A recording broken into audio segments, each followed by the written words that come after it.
Jones. Partridge tries to pull the same trick. There's contact, big contact. Nick Jones gets spat off on the exit of turn number 9. That was wheel-to-wheel contact. So Casamati is in behind Hamilton. Yeah, he went to pull out from behind Hamilton. I think as they crossed the line, he wasn't sort of maybe fully aware that. Let's have a look here at the corner here. Oh, how close do you like getting to the wall? That was Lee Partridge.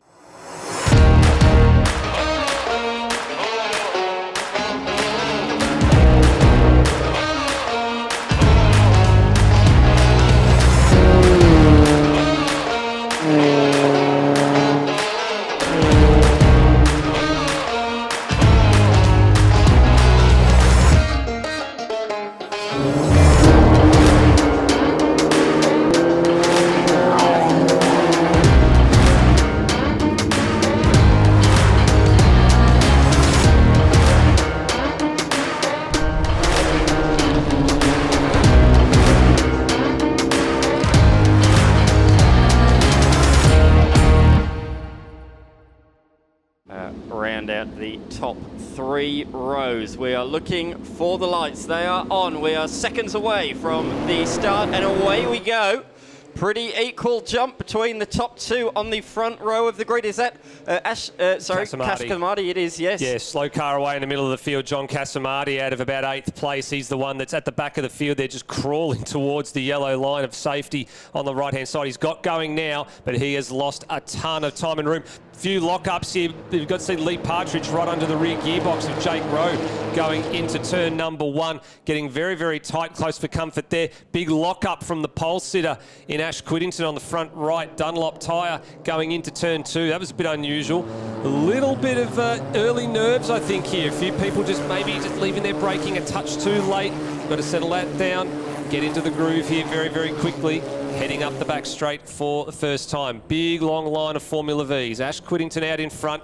Rose maintained his 2nd place start, and it looks like Partridge has managed to get the better jump on Jones. In fact, Partridge swings to the inside of the track. They're going to look at a possible 3 wide going into turn number 6, but wisely backs out of it. Rowe goes the long way around, assumes the race lead. Partridge tucks back into 3rd. Very, very impressive move there by Jake Rowe. Time that to perfection, swung around the outside, and he leads. But it's going to be a bit of a chess match, we say. This often in Formula V, but particularly here at Sandown. They're just going to try and find each other's strengths and weaknesses in these first couple of laps. There's no breakaway early on this first lap. Oh, somebody's wide. Yeah, that looked like it was going to be the number 95, Akira Stinger of Adam Nicholson, potentially wide over the back of the ripple strip on the last proper corner here on the circuit. And he might have lost a spot or 2 there. You can see that Nick Kerr gained a couple of spots. He'd gained 2 over Andre Curran and Ash Clifford in all of that. So he's had a very handy start. 2nd in the line of the Silver Fox Sabre 02s. It's a bit of a mouthful to get out sometimes. So many Sabres out there. Got Sabres in the top 6. And Andre Curran's just tucked in behind that green and highlight blue machine there of Nick Kerr in 6th place. So no early breakaway. So that was the hallmark we've seen in the last couple of seasons. It's always been, you know, Reef and Heath or Reef and Jake Rowe sort of jumping away to an early couple of seconds lead, and once they're gone, the pack struggles to catch them. But we don't have that this time around, and that's why I say this is going to be one of the closest championships, I think, this year.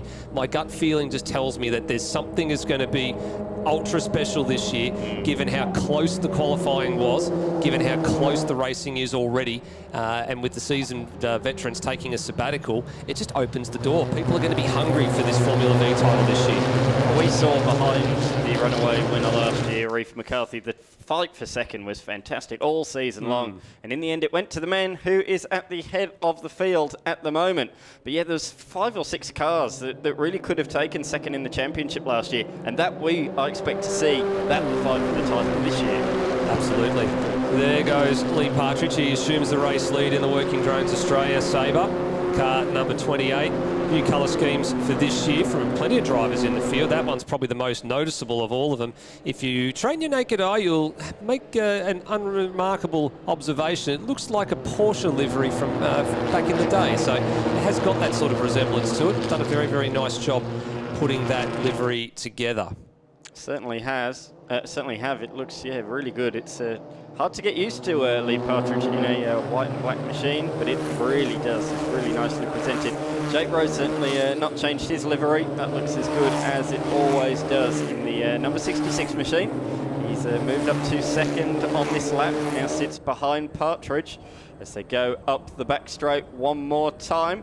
Here he goes, pulls to the inside. Is he going to have a look? We saw him overtake on the outside earlier. This time he's got the move done even before the corner. So Jake Rowe takes the lead for the first time this race. He's already pulled a little bit of a margin on Lee Partridge, but you're going to have to do more than that to break the toe here at Sandown International Raceway. So they go under the Penrite Bridge. I think the top 6, maybe even the top 4 now, beginning to break away from the rest of the pack as we see Andre Curien make a move up the inside. Nope, not quite able to pull it off on this occasion. Has to settle back in behind as they come onto the pit straight. That is the end of lap number 3. They are going to be 3 wide now, down in towards turn number 1. And here we are. You can see him on the screen. Certainly do. And going back to the lead of the race is your pole sitter here in car number 12 in Ash Quinton. Looks like a bit of bodywork came up from someone's car back there. Might have been the number 5 machine of Brock Hamilton. I thought, like you, I thought someone was putting their hand up there, but it looks like it's a piece of bodywork that's just come adrift on one of those cars back there. Get a bit more of an accurate look at that, hopefully, as they come through this sequence of corners here. There goes 5th, 6th. Yeah, look at that. Brock Hamilton, that's part of the engine cover, has come loose on the right-hand side of that car. So the stewards will be taking a good look at that. They won't want to see any of the bodywork go flying. It's actually getting worse. It's waving to the fans as it goes up the back straight. It's waving to the officials on the inside because there's no fans up the back hill there. But no, I think they'll be very quick to pull that car in because that could fly off and take out or end up in another competitor's cockpit there. There's a whole bunch of little screws and clamps that go into securing that rear engine cover bodywork. And I'd say one of those possibly either has failed or not been locked into place correctly. And with the wind and the buffeting going on at the speeds they're travelling, it's actually just torn that to pieces. So that'll be a bit of an effort to get that back together. Out will come the purple race tape. I'm sure there's some of that left in the country at the moment, considering the amount of purple cars that are in the field here. I'm not sure if Brock even is aware that that's what's going on there. Looks like he's continuing on. Yeah, he is continuing on. So again, as I said, the officials will be taking a very close look at that and just assessing whether that actually poses an inherent danger to any of the other competitors. Or 4 wide nearly. Down into turn number 1, I think that was a bit of an illusion, but there goes the number 11 machine of Jones up the inside of Partridge.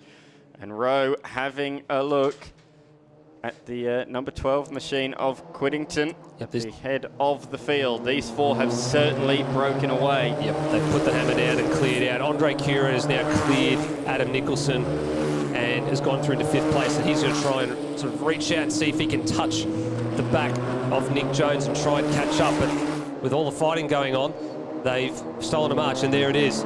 Mechanical flag, or black flag for car number 5, so they will have to bring the Acura Motorsports Jacer, the one that's waving there, into pit lane and rectify that damage. I'm not sure if they'll just rip the cover off or if they'll try and secure it down. Either way, they will have to bring that car in. It's not going to be good aerodynamically, let's be honest, up and down these long straights, the back straight and the front stretch as well. It's certainly going to be slowing the car down, having that much air interference. A bit further down the field now, so you've got Mick Fisher locked in combat with Rob Vile here, and Rocco Spinley in another one of the Jacers sort of tacking onto the back of this group here. So and then Charlie Richardson, the 4th Jacer in the queue. So 4 Jacer pilots all in a row there, and then Cameron Bell, who's, as we said earlier, coming to grips with that new Sabre 02 that he's grabbed from Heath Colson Championship winning car. All very wide for Rob Vile. He's going to lose the spot to Mick Fisher down the front straight here, so that's costly if you run a bit too aggressively into the last sequence of corners. That's what happens. Back to the front of the field here, and car number 11, Nick Jones, takes his turn at the front. So he's made a pass in the last sort of 30 seconds while we were looking at the lower part of the field and going to the lead of the group. So this group has about a 3-second margin back to Adam Nicholson and Andre Curien, who have traded places again back there in 5th and 6th. And Nick Kerr's just lost some touch. He's now running solo on his own. He's got nobody to draft. Actually, no, he's got Ash Clifford behind him. Sorry, I do apologise. Ash is tucked into the slipstream of car number 40 there, heading up the hill. way back to the front. So this is the ever-evolving game of chess in Formula V. Who wants to lead, who wants to follow, who wants to position themselves perfectly for a run to the checkered flag. Here at Sandown, the important part is you've got to be in position to make that passing move heading down towards Dandenong Road, because it's not like Phillip Island where you can be the second man out of the last two corners and have a plethora of front straightaway to out-drag your opponent to the line. You don't have that luxury here because the run isn't really big enough from Dandenong Road up to the last sequence of corners. Oh, we've got, looks like a bit of smoke coming from the back of Claudia Lennox's number 96 there as well. Did have one earlier in the day in qualifying with the Jacer of Charlie Richardson, where the rocker cover was a little bit loose and leaking a little bit. There was a little bit of smoke there, but that looks like it was a fairly decent amount of smoke coming out of the back of the number 96. Nick Jones, not the last time through, the lap before, set the fastest lap of the race. And then on the last lap, again, he was quickest of the bunch in there, and he's moved forwards to the front of the field. As we look a little bit further back. Oh, spin for Mick Fisher. Oh, come off the last proper sequence of corners and probably got a little bit too happy on the loud pedal there and looped the builder's crane hire machine and safely out the way. It's not been a great day for him so far. Didn't put enough fuel in for qualifying, and yeah, we heard that stop on the final lap of the qualifying session. So good to see they've got a bit of fuel back in the machine and it's out there running. Well, the only thing that's going well for Mick Fisher is the new helmet looks great on his head. It's actually a tribute helmet to Ayrton Senna, one of his favourite drivers. So just don't be fooled. It's not Ayrton Senna behind the wheel of a Formula V. It's actually Mick Fisher. They come across the line to complete yet another lap. 4 minutes left on the clock. We're certainly getting towards the closing stages of this race. But between the top four, they are as close as they have been. 6/10 across the line. They're certainly closer than that as they head into turn number one. Oh, that's close. You don't want to interlock wheels in Formula V cars, that's for sure. As we see Partridge on the outside for position number 3. Jones has gone from, he was in first position when they crossed the line. He is now fourth and using a lot of curb there. He'd have felt that through his back. Yeah, he absolutely would have felt that through his back. That was quite a nasty jolt there. Now we go a bit further down the order. The returning Shane Purvis in the Joust Racewear and Ball and Racing Development tribute livery. Number 6 there. He's in 10th place, so good return for him. Casamati's made some storming progress through the field after that really ordinary and tardy start, and he was way off the back of the field at the beginning of the race, so he's moved himself all the way back to 11th place, so that's a great recovery drive from John, almost back to where he started. Absolutely. I think Nick Jones there had a little bit of a look at the third place man of row, but might drop him back a little, and it has. Is there a problem for Nick Jones? He was so dominant for a couple of laps, and he's dropped back off the top 3. 2 spots for Casamati there. He goes round around the outside. Darren Power now puts him back up into 9th place. So he started 8th, which is where Ash Clifford is, and he's several seconds up the road right now. So I don't think he'll be catching the back of Ash Clifford in the next couple of laps. There's only 2 3/4 minutes remaining, plus a lap. It is, of course, a timed race. All races this weekend should be set to, I think, around 20 minutes of time. So just do the math on that. Right now we've completed 8 laps, so it could be a better part of 10 to 11 laps. So it's actually a pretty good return lap count-wise for the field. You can just see the differences there with the drivers that are just using the curbs just gently and compared to what Nick Jones did on the last tour. This pair, I think, are catching. They look like they're catching, but at the same time, the gap looks the same at the back here. Maybe they've just dropped away a little bit in the last sort of couple of minutes, but they were maintaining that gap, and I think it's just spilled out maybe a little bit to by about 4/10 or so, just by looking at the timing. So they've tried and they've tried, but I don't think they're going to have much more luck to catch the back of this leading group of 4, who are actually coming up on Brock Hamilton, who they've actually put back out after rectifying the bodywork issue in the last sort of 3 or so minutes. Yes, absolutely. Hopefully Hamilton will not play a deciding factor. I don't think so. Hamilton showed enough pace to stay ahead of these 4, but who is going to take the win out of these 4? That's the question. Just over a minute left on the clock, probably a couple of laps to go. I'd say it'd probably be 2 more laps, given the times are about 1:28. Look at the clock that's there. It'll be time plus 1 lap, so probably 2 more to go including the lap we're on right now. I was just about to say, and it's come up on the screen. Brilliant work from Blendline TV. Rowe, fastest lap of the race last time through. He's already down to third. Twitchy, very twitchy under brakes there for Ash Whittington in the IASIS number 12. He looked like he might have been a little bit out of control there as he pushes the limits, trying to get back past Lee Partridge, but you don't want to pull that trigger too early, because there's still going to be at least another lap to go. This is the moment that you need to sort of set it up, coming out of turn number 4. That's the opportunity you've got to take there. Josh Munro in 76 looking down the inside here of Shane Purvis. This is for 11th, 12th, 13th, and they've got Malachi Windsor back there in 14th. In fact, Munro opened the door there for the Acura car, Darren Power, to go sailing on through into turn number 2. Didn't want to do that too many times.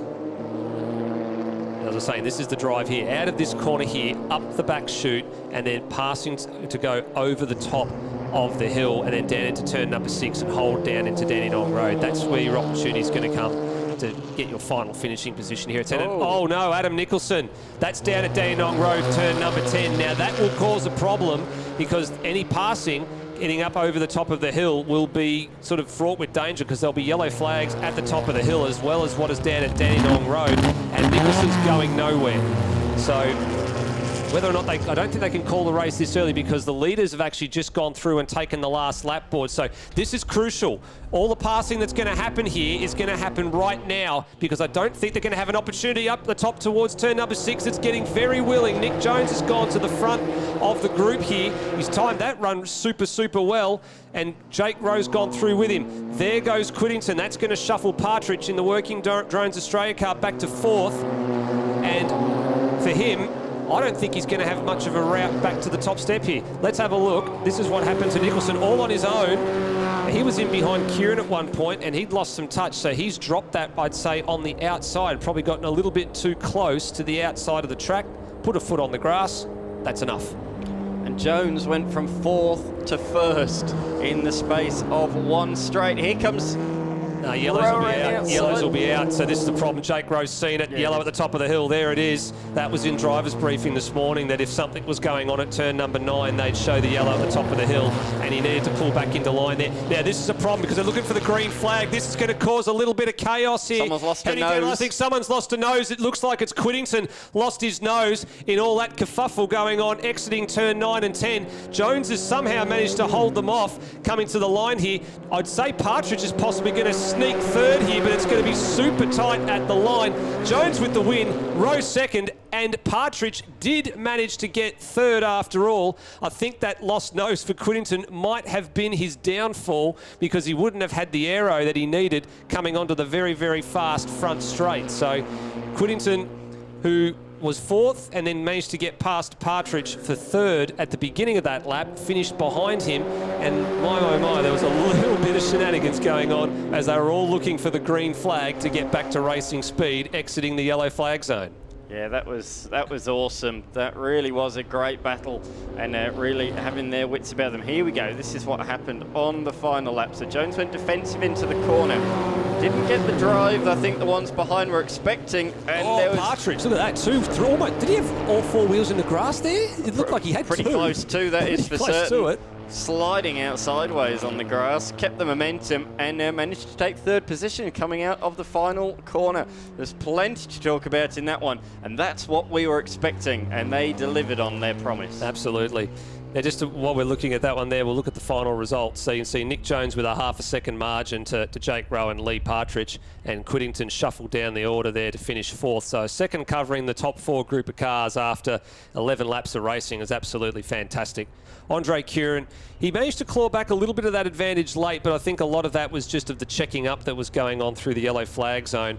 So he finished 5th ahead of Nick Kerr and Ash Clifford, who were pretty close together at the end of that. And then there was a big margin back to Casamati, who actually managed to get back to where he started, and that last position came as a result of Adam Nicholson being off the road at Dandenong Road. And then Darren Power and Shane Purvis, so both of them sneak a top 10, so Shane will be happy with that on his return to Formula V racing. And then over the page we go, Malachi Windsor and Josh Munro, 11th and 12th, working down through the rest of the field with Cameron Bell, Rocco Spinley. Rob Vile gets home on his return to Formula V racing. Kelly Egan actually managed to get the upper hand on Charlie Richardson there, so that'll be pleasing for her, with They're very, very close together. Mick Fisher and Brock Hamilton, who actually came out, finished on the lead lap, surprisingly, all things considered, after getting that bodywork done. So that's a good repair job for the retirements yesterday. So keep an eye out for that number 95 Stinger, the purple and white machine of Adam Nicholson, coming from the back of the field. So he's going to be quite speedy, and as he carves his way through the back markers and hopefully gets back into that leading group of cars, as we're away for race number 2 in Formula V, and Nick Jones with a handy launch off the line there against Jake Rowe. Jake Rowe really struggled to get it in second gear. He is going to be absolutely swamped, I think. Partridge has already got him, and so has Quiddington as well. And he might lose one to Curran, who's up the inside in the blue and orange machine. Oh, yeah, he's locked up now as well. It's not been the start that Rowe would have wanted, that is for certain. That was a double front lock-up from Jake Rowe as well, going into turn number 1. So very, very quickly modulated the brake pedal, managed to hold off Curran and hold on to 4th place down into turn 1. Looks like Ash Clifford's made a position against Nick Kerr at the start here, so that's a swap between positions 6 and 7. It's a good start for Ash as they head through turn number 4. It looks like the Stinger of Adam Nicholson's had a good start as well. He's picked up about 3 or 4 spots. He's moved quite well into the mid-pack, so keep an eye out for him. He's still going to be moving his way through the field. Importantly, nobody missed their second gear at the start yesterday. That was the result of what happened to John Casamati in 8th, and he was fumbling around for second gear. He's just been told, just go to 3rd gear. That's Greg Beecham's advice, is if you miss second gear and you have a problem, just go to 3rd gear, use the torque, don't lose the pack, because John had one hell of a recovery drive yesterday to get all the way back to where he qualified in 8th place, having been almost the whole entire length of the front straightaway behind the field by the time he actually managed to get going. Yeah, it's going to be interesting. Oh, look at this. Look at that. It's like a rally stage out there, rallycross style, sliding out over the curve. I think everybody was caught out just by how little grip there was over there. But I'll tell you what, that cement dust will be quickly cleaned up if they keep going over it like that. That was spectacular to see. But yes, be interesting to see what John Casamati can do. Now he is with the field ahead as we see Partridge go from 3rd to 1st from Rowe. Oh, he stuck his nose up the inside there. It was chopped off by the number 12 machine of Quiddington. And it's a big group, and no one's breaking away from the field early on in this one. They are all nose to tail. I reckon there's at least 10 cars in this pack. Yeah, top 8 guaranteed and nose to tail. Shane Purvis is trying to keep in touch with Casamati there as well. He's just starting to drop a little bit behind, so that sort of means that that first group is now a group of 7 cars that's trying to kick away. Then you've got Purvis leading the charge of the next group. Behind him is Darren Power, and Malachi Windsor's had a very good start as well, up to 10th place. So he's been getting better and better for the last couple of seasons. I think he's in his second full year now, and getting to grips with that machine underneath him, the number 88 white car that's got all the puzzle pieces all over it in support of autism awareness here in Australia. It's the puzzle piece was a little initiative we did down at Phillip Island in Isle of Magic last year. Something that goes back way into the heyday of when autism was first being made aware of. It's a little bit different symbol now. It's an infinity symbol, but the puzzle pieces was something from way back in the early days of the initiative for raising autism awareness around the globe. There's a good run there by Casamati onto the straight, and a good run as well from Rowe. Here he comes, the number 66 machine up the inside. That's the blue car with the red helmet, and he takes the lead. Nicely done from Jake Rowe, and it looks like we're side by side a little bit further back. That's Quiddington, who was pretty much leading onto the straight, wasn't he? He's dropped back several positions. Wondering if he's got a problem there, because not only has he lost a spot to Andre Curran, Ash Clifford went through on the Oasis building, entry number 12 as well. So he's dropped 2 places there in about 3 corners, and it looked like he was being challenged from behind by Nick Kerr as well. So maybe another position about to be lost for Ash Quiddington up the back chute here. He just looked a little bit slow off of turn number 1, and he was quite vulnerable. He's got a timing glitch as well. He's not even showing on the screen on the left-hand yeah, side. Correct. He's that not is either. 1 lap down. Oh, there we go. He's just popped up now. So there we go. They've corrected that timing there. Oh, someone was out wide over the back of the curb at turn 7. Looks like he's back up to speed now behind Ash Clifford. And that group is now numbering 8 cars again. Shane Purvis has managed to tag back onto the back of Nick Kerr. This is not what we saw yesterday. We saw about 4 or 5 cars try and kick away at the front of the field. They managed to do that quite successfully. That got whittled down to 4, and eventually those 4 cars were for the race win overall. A lot more in the pack this time. Casamati going to be a bit of a feature if he can sort of stay in the tow. He's doing quite a nice job of that at the moment, tucked in there behind Clifford. He's looking to the outside. There's no room there. He flicks to the inside. He might be able to get a little bit of real estate there, but he thinks better of it and just backs out a little bit early. Probably a wise decision there because there wouldn't have been much room for him to make up a pass. He's going to look at the long way around here at turn 2. No, there's no room there either. So it's a very, very difficult part of the course through that chicane. You really don't see very many passes in open wheel racing through that turn 2 and 3 chicane because drivers do like to use the curbs a little bit. Yeah, absolutely, they do. Also around the final couple of corners as well, there's some great shots of Reef McCarthy up on two wheels last year and the year before, to be honest. Seems like a bit of a pattern. It seems that Rowe takes the lead on the pit straight and then falls down to 2nd or 3rd on the back straight and then finds himself back in front again by the time they get to turn number 1. So a bit of a pattern emerging early on in this race. It's probably not where you want to be in Rowe's position. You want to be leading across the start-finish line, not by the time you get to turn number 1. But there are plenty of laps still in this motor race. 9 minutes to go. Only just over the halfway stage, and it is Rowe with the fastest lap of the race. Mistake. 2 mistakes. It was Ash Clifford made a small error coming off of the last proper corner. That's allowed Casamati to slip through, and then Nick Kerr made an even bigger one. He had a big 4-wheel slide going on there. Shane Purvis takes his number 6 machine through and up 1 spot as well. So that oil is still catching out a few people. Even though all the speedy dry's gone down, it's still catching a few people out as they still push the limits, trying to get on the power too early coming out of the last proper turn. Whittington shuffled a little bit wide at turn 1. Partridge making a nice move, always locked up into turn number 4. Manages to get it turned into a corner though. But that will cost him momentum all the way up the hill.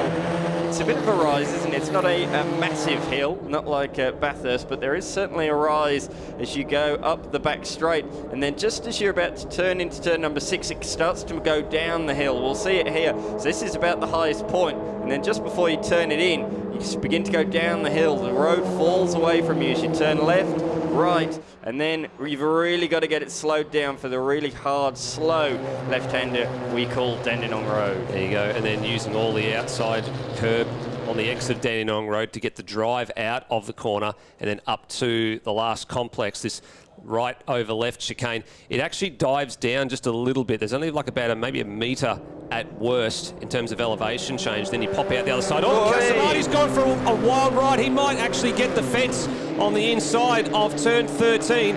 I'm not sure if he slipped on the speedy dry or if he got a little bit too greedy on the outside curb, but that number 25 Beecham went for quite the slide. And he's off to there he is, he's recovering now at the back of shot, but he slipped quite heavily and looked like he was destined for the fence. Certainly did, but it appears he stayed off it, probably slammed on the brakes, scorched the tyres, but kept it off the wall, which is the most important thing. And he's lost a lot fewer positions than what I expected. I thought he'd be buried down the pack, but he has certainly lost a fair few positions. Let's not beat about the bush, but he's not lost as many as I predicted he would have. So. No, what a shame, because he was right in that group as well. He was in prime position. Exactly what he told me this morning he was aiming to do was just try and hold on to the toe of the leading group of cars and sort of be there or thereabouts at the end of the race. But unfortunately, his race has come to a screaming halt at the moment, and now he's back into a recovery mode.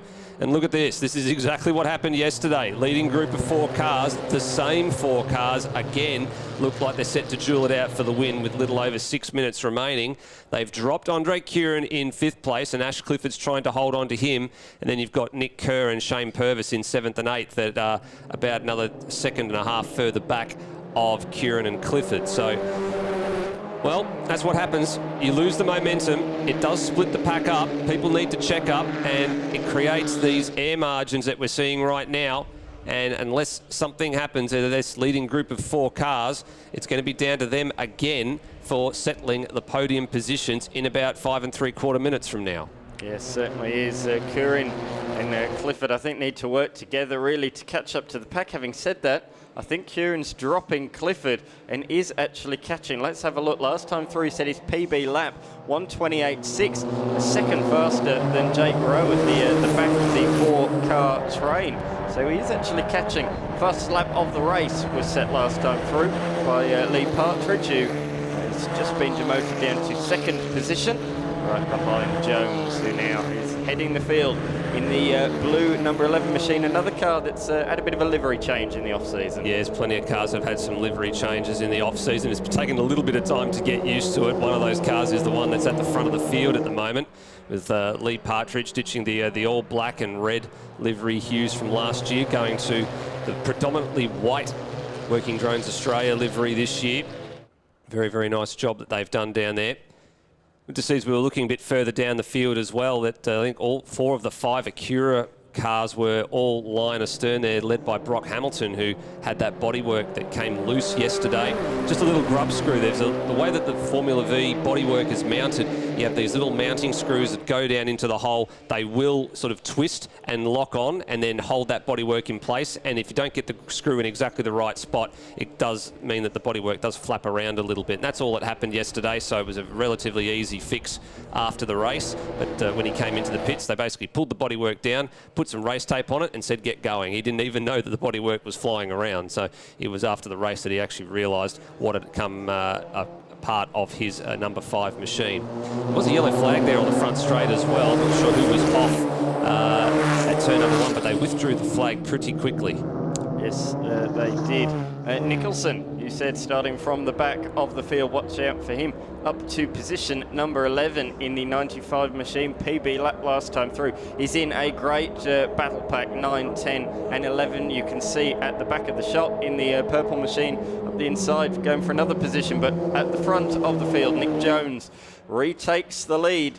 Nick Jones, really looking strong in season 2024. Took a victory in round 5 at Phillip Island last year. Really finished the season strongly and looking to continue that momentum. Of course, he was locked in a season-long battle for second in the championship with Lee Partridge, but in the end came out just shy, and it was the white and black machine, although it wasn't white and black last year. Lee Partridge that finished second in the championship. Just getting some word through, it's Charlie Richardson in the number 16 Jacer, who has come off the circuit at turn number 2. She's actually not registering on the timing, so she's come to a stop there. That was what the yellow flag was for on the previous lap down here and on the approach to turn number 1. So drivers will be fully aware that her car is off the circuit and hopefully now out of harm's way. There it is, actually just in the top of shot there. So well and truly in the grass and well away from the racing surface. I'll tell you what, every single one of these 4 has led this race for a period. There's no one that stands out to me that I think, well, they might be holding a little bit of pace back. They might be holding their joker and playing it on the last lap. I really do not know out of these 4 who is the fastest and who's going to win this race. It's very open. Any one of these 4 has the potential to win it. And Curran now is just 1 second behind, probably even less than that now as they come over the crest of the hill in 5th. He's dragging Clifford along with him as well. They were the 2 quicker cars on the previous lap as well. They were only a 10th quicker than Nick Jones, but he did get a little bit of assistance in the draft. But all the other drivers in that leading group of 4, they were in the high 28s and sort of low 29s. Behind them, Kieran and Clifford were in the mid 28s. So they're catching, no doubt about it. They are getting closer, and Kieran's right with them now. So this is good from the youngster. Oh, Jake Rowe. And that little rut just on the exit of the corner as well. You just see the right-hand side tyres just bounce as it came out of the grass and back onto the racing surface. So Clifford and Kieran, they're now going to make this a 6-car fight. So there's probably at least 2 more laps here, give or take. Might be lucky to get 1 more because there's only 1:20 left on the clock, and they are now down into turn number 1. Getting word, it looks like it will be 2 laps to go. So this is on. And I'm now officially calling it a 6-car fight. Curran and Clifford have caught up. In fact, Andre Curran set the fastest lap of the race last time through, a 1:27.8, well over half a second faster than any of the guys ahead of him. This is on now. Half a dozen take your pick. It's like choosing the lottery numbers. Who's it going to be? Who is your winner? It's going to be hard to pick as they weave, they snake up the back straight. The intensity has lifted. You look pretty tense next to me, Steve DeFries. We see Nick Jones. Is he going to go around the outside? No. Slots back into second position. And Partridge having a look as well. Is anyone going to go for a lunge down at Dandy Road? Not on this occasion. Time is ticking. Opportunities to make it to the front are running out. Yeah, well, I'm looking about what happened last race yesterday afternoon, where there was the yellow flag at the top of the hill that took away the potential race-winning pass from Jake Rowe. That's where the move's got to be made. You've got to think about your move, get a good exit out of turn 4 on this lap. Last lap border's out, by the way. Get a good exit out of turn 4, get a good slipstream up the hill, get the pass done before turn 6, and then you're in prime position to hold your advantage all the way to the start-finish line, because it's a short run coming out of the last couple of corners. So let's see who can get that move done and make it stick.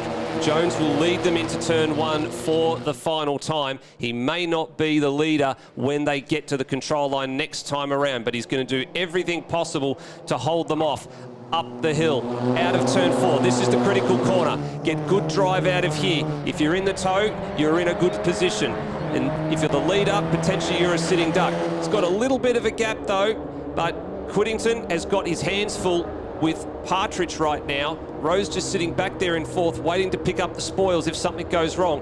Partridge now swings to the outside. He's got to leave some room on the outside. Oh, 2 wheels in the grass again. Whittington goes around the number 11 of Jones. Partridge tries to pull the same trick. There's contact, big contact. Nick Jones gets spat off on the exit of turn number 9. That was wheel-to-wheel contact, and he's made the fence. He won't be moving any further from there. That releases Whittington. He's going to get the race-winning pass. He's going to get the win coming out of the final corner. High drama on the last lap of Formula V with some wheel-to-wheel contact between Partridge and Nick Jones. So Whittington will make a nice race win there. Jones will come home for 2nd, but we'll wait to see what happens out of that, and Rowe home in 3rd. So a little bit of a different looking podium compared to yesterday, but some high drama down here. There'll be yellow flags out, I believe, if Jones hasn't been able to get going. Looks like he might have been able to get going, actually, so that's a little bit lucky there. But, yeah, he went 2 wheels in the air. He's actually out of the car. He's moved the car out of position. He's out of the car. So, unfortunately, it doesn't look like he's going to make it back to the line, which means 0 points for Nick Jones, as we're looking further down the field here with Rob Vile having managed to get the better of a couple of JASA veterans. There you got Mick Fisher has just managed to out-drag one of the youngsters this year to the line in Rocco Spinley. So there's a forlorn-looking Nick Jones here. Let's have a look at this. So Partridge swung to the outside of Whittington. At the same time, Whittington was trying to swing around the outside of Jones. And look at that here. It's going to be front right, is it? No, front left to rear right contact between Partridge and Jones. And suspension damage for the number 11 machine. No doubt. Putting him out of action. Can't make it back to the pits. Thumbs up to say I'm all right. No injuries. But yeah, that is not the way we thought that was going to end. He was looking so good throughout that race. He really was. Led many laps, but in the end, it came to nothing. His race ending in the barrier down at Dandenong Road. It's a tricky piece of tarmac, that, isn't it, to get 2 cars wide, and we had 3 cars wide going into that corner. Remarkably, we saw Partridge had to take to the grass even before they got to the corner. He still swung it around the outside of Jones as they went down the hill, and then as they zigzagged through the little kinks. Here it is for another angle. And Jones, yes. Oh, yeah, big nasty hit there. And, yeah, there'll be a bit of rear left suspension damage. Not only that, there'll be some rear right damage there as well. So full rear end will need to be looked at by the Silver Fox Racing crew down there. So they got a race win yesterday with Nick Jones. And I guess you can call they got a 2nd race win as well, because Ash Whittington's being looked after by the Silver Fox team this weekend. So they'll call it 2 wins. They wouldn't be too thrilled about the little bit of repair work they're likely going to have to do between now and race 2 this afternoon at 2 p.m. But there you go, Ash Whittington with a win. Been a little while since he's managed to take a win, but good to see him back on the top step of the podium there. That's the Oasis building, number 12. With Lee Partridge, another podium for him. Goes with his podium finish yesterday, and same for Jake Rowe. Andre Curran. He was there or thereabouts, but just couldn't quite make something happen in the last few minutes of the race. But fourth place finish for him is very, very handy. Along with Ash Clifford, that's a good result for Ash. Nick Kerr in the other Sabre 02 out of the Silver Fox Racing stable there in sixth place. Then we had Purvis in seventh. A brilliant recovery from Nicholson to come home in eighth position, comfortably inside the top 10, ahead of Hamilton and Windsor rounded out the top 10. From there we had Power. Casamati, again, another recovery up to position number 12 after a mid-race spin. Then Bell, Munro, Vile, Fisher, Spinley, Egan, Lennox, and then the two DNFs, Nick Jones and unfortunately Charlie Richardson, who came to a halt out there on the racetrack early on in the race. Yeah, you're not wrong. So he came to a halt with only about 6 laps completed there. So out of the 11 laps, that was quite remarkable. 60 years, got to be possibly the longest standing category apart from the Australian Touring Car Championship / Supercars, of course. It's even longer than Formula Ford, which recently celebrated its 50th anniversary. But here we are, Formula V on the grid now. Green flag at the back, so we await the light. There it is. That means around 5 seconds. Oh, that was a really short hold, actually, wasn't it? That was nowhere near 5 seconds. Oh. We are underway. Pretty even start from the front row. Quiddington and Partridge, and it's going to be Quiddington that will lead them down there, but here comes Partridge coming out of the toe. And a good start from Andre Curran. He's already got past Jake Rowe, and he might be followed through by Nick Kerr. Is that a blinding start? Yeah, he's had a good start. He's up on the outside of Jake Rowe there around turn number 1. Good start from the third row of the grid for Nick Kerr. Eyeing off position number 4 here, and he gets it done. Rowe gives him plenty of room. That's a veteran's decision there. Plenty of time left on the clock in this race. No need to be chopping across other cars' noses at this early rate of proceedings. And very, very smart decision just to let Nick go, and he's got plenty of time to make amends for that in the latter stages of the race. It's about playing your chess pieces precisely at the beginning and then leaving the big moves, the decisive moves, till the very end. Although up in front now, Partridge gets a nice little slingshot up the back chute and swings the number 28 machine to the lead of this race. There's Casamati. He's made a good move on Brock Hamilton there in the Acura Motorsport number 5. He's recovering after that little slip on the oil out of turn 13 earlier this morning. He didn't get the wall. It was actually saved by the grass being a little bit damp and a little bit of mud there that just kept the car and arrested its momentum. So he avoided the wall, avoided any damage. He's just got some recovery work to do. And he's tacked onto the group in 7th and 8th place. And Ash Clifford very nearly went for a bit of a wild ride himself. Turning left, and didn't seem to want to go. It just kept going straight. Finally, it gripped up, turned left, and it spat him back on the racetrack at a bit of an angle. Everyone taking evasive action nicely there, though. Nick Jones, what a start. Up to position number 12 already. Yeah, nice job. He's just tucked in there behind Brock Hamilton as well. Adam Nicholson, who's now latched onto the back of Ash Clifford. So there is Nick Jones there. You can see the number 11 on the front there, decisively down the inside of Hamilton. Now up inside the up to 11th place. Now he's knocking on the door of the top 10. But Nicholson will be a little bit more of a challenge, I would say. That number 95 Stinger is quite a rapid bit of kit. He's got a nice little toe from Ash Clifford ahead of him, but it'll be the double toe for Nick Jones behind. He'll get the benefit of 2 cars punching a hole in the air. Of course, Nick Jones, the race 1 winner yesterday, so he's certainly got the pace to be at the front, and he will be there in a heartbeat. The question is, will the top 4 or 5 have broken away by the time he gets there? Oh, big lock up for Quiddington. He's going to struggle to get it stopped. He has, but he has lost the lead, and he might lose second position as well. But he had to come off the brake there just to try and get it turned in. He just about managed to do so. That was good car control. Somebody's off at high speed down at Dandenong Road. Yeah, in the background, someone's gone. I think it's Kelly Egan in the number 42 Jacer. So looks like she might have had to take some evasive action because there was a big plume of dust go flying as she entered the sand trap there. And Ash Quiddington was lucky not to lose second place there. He came back onto the track, and Curran sort of came around turn number 9 and didn't have anywhere to go. He had to check up. But a big braking mistake from the driver of the number 12 Oasis, building Sabre 02 into turn number 9. Gifts Partridge back the lead. Now Clifford's got to fight his hands. Oh, 3 into 1, doesn't quite go. And Casamati now has to get his elbows out with Nick Jones. Now this is going to be important here as we have a look at the replay. And what happened here? Oh, she went straight off, and she's hit the wall too. So sort of pancaked the wall at a parallel angle, but I don't think we'll be getting out of there in any great hurry. And this is now important because safety car has been called. So if there were any moves being made in the opening couple of corners, that's now settled. Now this is a hallmark you see in Formula V here. A number of drivers sticking their hands up in the cockpit to acknowledge not only have they seen the yellow flag, but to let the other competitors know if they can't see it, that, hey, there's a yellow flag out. Let's just settle things down here, get back into line and get under control.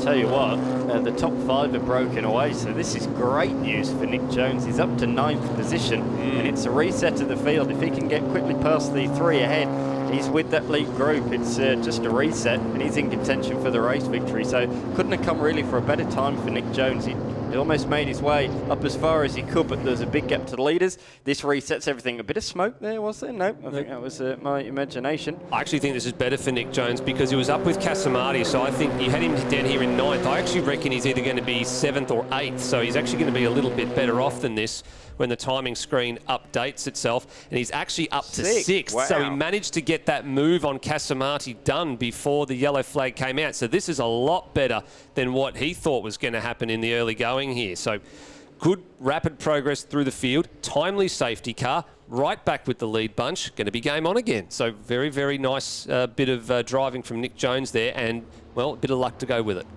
Certainly is, as we see all of the field nice and quickly behind the safety car. The Holden leading the pack around in this Formula V race. First Formula V safety car of the weekend. They've been so clean so far this weekend, but unfortunately we've seen that a few times, not just this weekend, but over the years. It's such an easy place to make a mistake, lock up and clout that wall. It's caught out the very best in supercars as well as in the Vic State Race Series. So a bit of a reset. It's Partridge that leads them. He's yet to have a win this weekend.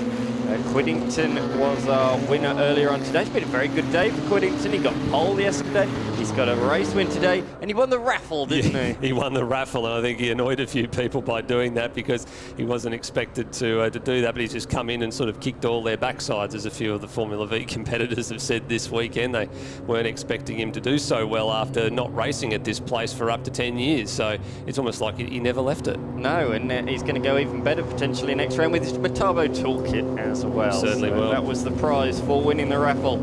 A really nicely presented Metabo toolkit. Safety cars coming in too, so this is a very short period. I was about to say that it probably won't take the crew too long to recover Kelly Egan from the gravel trap, and I was exactly right. They had someone on the scene pretty quickly, so this will be a very short safety car period.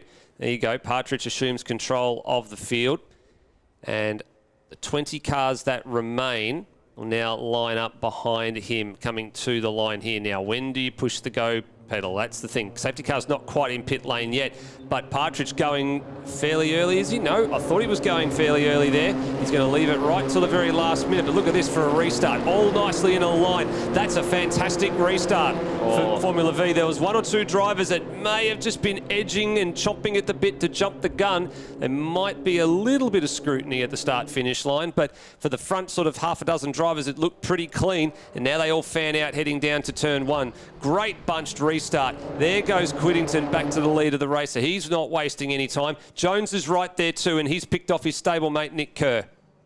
And he's got Curran as well, so up to position number 4 on the back of Jake Rowe.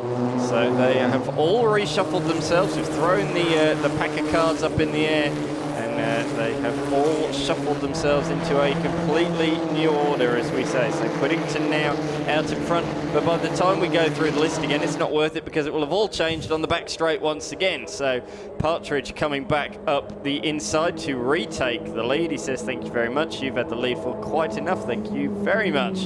And Rowe settles into 3rd ahead of Jones, 4th, Curran, and then the number 40 machine of Kerr. It's really been those 6 that have been at the head of the field throughout this weekend. It certainly is. Now, the 4 cars behind Nick Jones have got to be very, very careful here. They can't afford for this lead group of 4 cars to skip away again like they have done for the first 2 races. There's been a bit of a reset here. I was a little bit worried that at the restart a couple of them might have missed the jump and that the gap would have become too large to overhaul. You can see now that there's actually a little bit of an air margin starting to form between Kieran in 5th and Kerr in 6th. There's a 5-second penalty that's just been levied against Brock Hamilton, and I was a bit worried that was going to happen, and it will be. There was some overlapping at the start-finish line, so we got a little bit too greedy, went a little bit too early, and was deemed to be, he hadn't passed a car, but he was out of line and alongside the car beside him at the start-finish line, and that's a no-no. Overlapping the other purple machine of Nicholson there. I saw that out the commentary box window, so yeah, that was the reasoning for that one. The only one I saw visibly at the commentary box that was overlapping at the line, so that's a big no-no, a big cross in Australian motorsport. As we go 3 wide, could we even go 4 wide on the back straight? It looks like we will. Who's going to lift? Who's going to be bravest down into turn number 6? Partridge was the bravest there, and just takes it back ahead of Quiddington, Rowe and Jones just in behind. Jones, fastest lap of the race. That was just before the safety car. A 1:29.1, a really flying lap, that one. Kieran was really strong in the race early this morning, late on. He caught back up to the top 4 at the end of the race and had, I think, the fastest lap at the end. Really came home strong. This time, though, he's going with them. It's a group of 5, which really plays him into this race, that's for sure. Yeah, Kieran said to me after race number 2 that he felt that the car was still understeery, but it sort of came to him a little bit later on in the race number 2, but he's tried to smarten that car up. He wants a little bit more front end, just wants a little bit more turn in. He just feels like if the car's a little bit more responsive to his liking, he might be able to hang with that leading group of 4 cars and potentially challenge. He's doing a good job at the moment. He's just gone past Nick Kerr up into 4th place there, and the 5 of them are starting to clear out. And Nick Kerr here in the number 40 is starting to become a little bit of a cork and champagne bottle. He's got Nicholson bottled up behind him. He's got Casamati in between the 2 of them. So they're the next group that just need to be able to try and bridge that gap. They're unsuccessfully doing so at the moment, and it's the leading group of 5 cars. Kieran making up that 5th car in the group. You can see here the margin's growing as well. Kerr in the green and blue number 40 with a rear view or side view mirrors full of Adam Nicholson's number 95 out of the Acura Motorsport stable. He's the best of the Acura drivers at the moment in position number, well, was 8th, it's now 7th, and then behind him Brock Hamilton's a couple of spots further in arrears in 9th. Yeah, absolutely. It's quite interesting looking at the round honours at the moment. If it stays as Partridge, Quiddington first and second, it'll be a tie on 92 points. But Rowe is very much in contention as well. And if he gets the win and the other 2 are second and third, it can all shuffle around. They are very tight on points, those 3. I think it's going to be one of those 3 that wins the round. And here comes Jones, 4th to 1st. Thank you very much. I'll take the running. Thank you very much. So here let's have a look here at the corner here. Oh, how close do you like getting to the wall? That was Lee Partridge, if you don't mind me asking.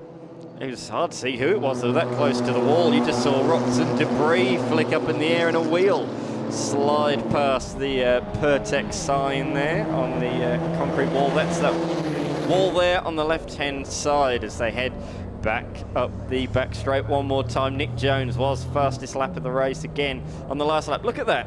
The top 12, 11 of the top 12 improved. Laps. Yes, at their fastest lap on the last lap of the race. Quite remarkable. Very, very rarely do you see that.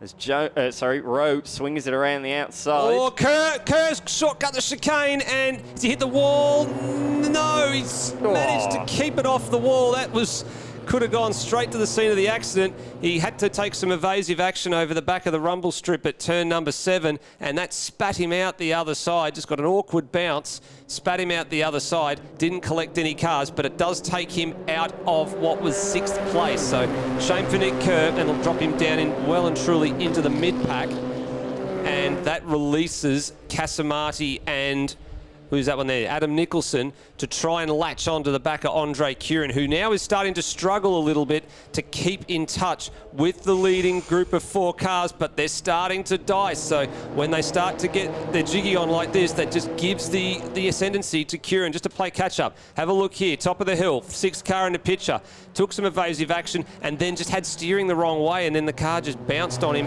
and moved off to the right-hand side of the circuit, but did a good job to keep it out of the Armco. As he rejoined, went over that big curb and had a bit of steering lock on, and it's just swung around on him. So yeah, most cars, the saloon cars and those Porsche 944s, categories like that, that curve's almost non-existent, but for a really low slung Formula V machine, yeah, that's quite a curb, and if you attack it the wrong way, that can be the result. And as you say, Curran is just dropping off the tail of these 4 here, but he's, just to say that, just one late break and he's back on the tail of them. It's been that sort of weekend in Formula V. John Casamati, very impressive, fastest lap of anyone, and the first lap of the race last time through, 28.5.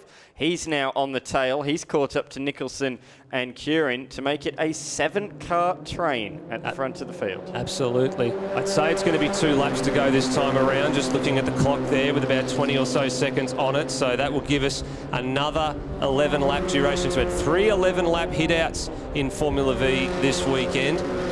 And going down to the wire yet again. What a great way to start 2024 in Formula V, as Ash Whittington goes back to the lead of this race. It's going to be some veteran-like manoeuvres, I think, are going to be in the order of the playbook here going into the final lap. We were very fortunate at the season launch to have Warwick Manderson give us a great keynote speech on just what it was like racing through the 60s, 70s, 80s and 90s in Formula V and all the trials and tribulations that they went through. It certainly picked up the interest of a number of competitors in the modern day, just listening to what they went through, and just be really thankful that we have what we have still, you know, some 60 years later, and they're putting on an absolute show like they always do. Here we go up into turn 6, scene of the accident earlier this morning. Rowe's going to get hung out to dry a little bit here. He somehow managed to find the gap that existed between Jones and Whittington and slot back into 2nd place. I was going to say, Formula V, the principle has very much remained the same. It's just brilliant jostling racecraft out there on any track that they are at, whether that be here, whether that be in Queensland, New South Wales, or around the world, of course. Formula V racing, not just in Australia, but globally. How do you like your top 9?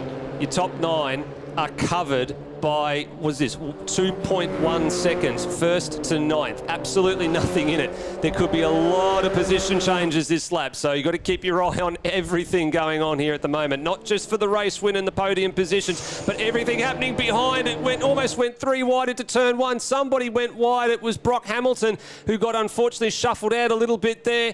He had a brake lock up in the middle of this leading group by the number 12, that's Ash Whittington, who's now coughed up 2 spots. Nicholson up to 4th. Curran got through as well. He went to 5th, and leading them up the hill towards turn number 6 for the final time is going to be Nick Jones. The question is, can he hold off the advances of Rowe, of Partridge, of Curran, of everybody lined up behind him, or is there going to be a freight train heading down the right-hand side and for the lead Partridge take the left-hand side of the circuit?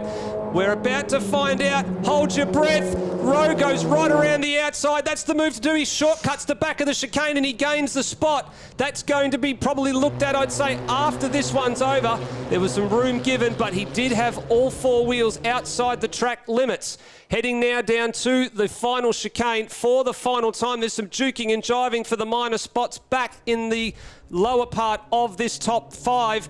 But Rowe's going to exit the final corner with the lead. He's going to out-drag Jones to the line by not very much. He gets it done and takes a win. So 3 winners, or 3 men cross the line with 3 race wins in Formula V. Oh, there's a contact at the end of the race there. What was going on? That's Hamilton and Casamati have come together after the flag. So Rowe, Jones and Partridge are the top 3 at the end of the race.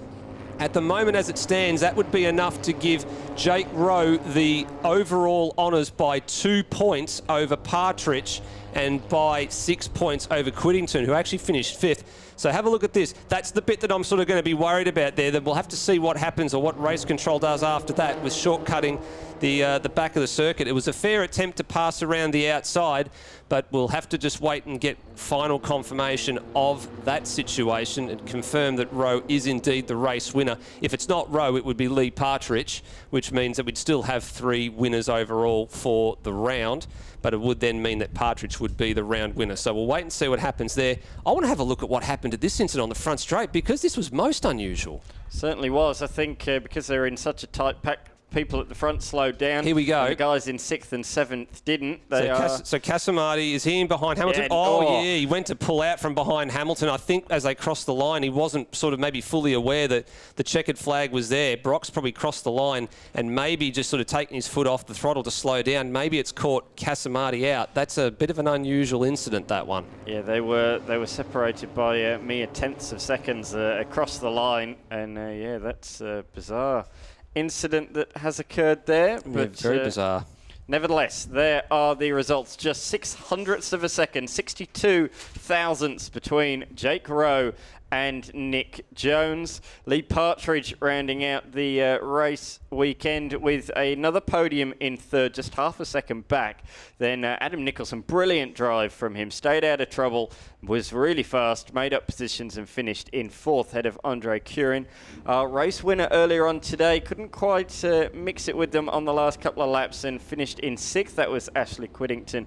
He finished ahead of John Casamati, whose race came to a spectacular end. He beat Ash Clifford, Brock Hamilton and Shane Purvis to the line.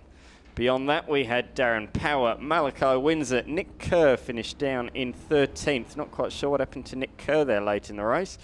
Cameron Bell finished in 14th. Rocco Spinley 15th. Josh Munro. Claudia Lennox was highest of the ladies in 17th, ahead of Mick Fisher. Rob File and Charlie Richardson brought her car home in 20th in that one. And the only